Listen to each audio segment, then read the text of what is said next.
कहो भैया ई गन्ना के कितना पैसा मांगला हो जन खेतवा में कुछ जमैले बाटा। ये भैया ई तो बड़ा महंगा बा हो गन्ना, तनी मनी नहीं बा महंगा, जानत न बाटा महंगाई क्यों ने हिसाब से चलत बा, ओकरे हिसाब से तो बड़ा पैसा का बा।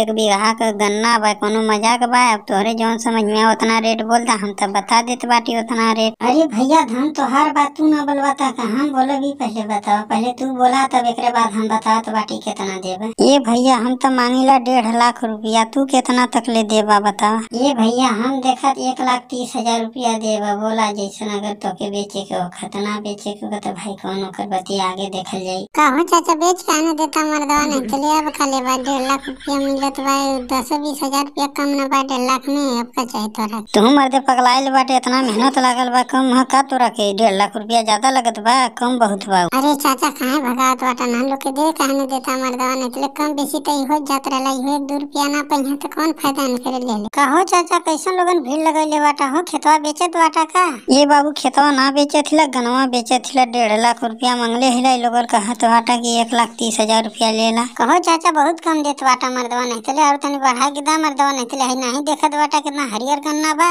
अरे बाबू काहे न देखत बाटे हो, हमारो मेहनत मजूरी चाहिए, हमहू के कुछ पैसा 1-2 रुपया बचे के चाहिए, तब न हम खरीदब। ई तो बात सही कहत बाटा भैया, लेकिन देखा इहो गरीब आदमी बाटे, एक हिसाब से बोलता दाम नैन के खटा होखा न तो के होखा। चला ठीक बा भैया, तू कहत बाटा तो हम 1,35,000 रुपया देबे। कहो चाचा बेचबा की नहीं बता दो उनके फाइनल। चला ठीक बा भैया, 1,35,000 रुपया दे।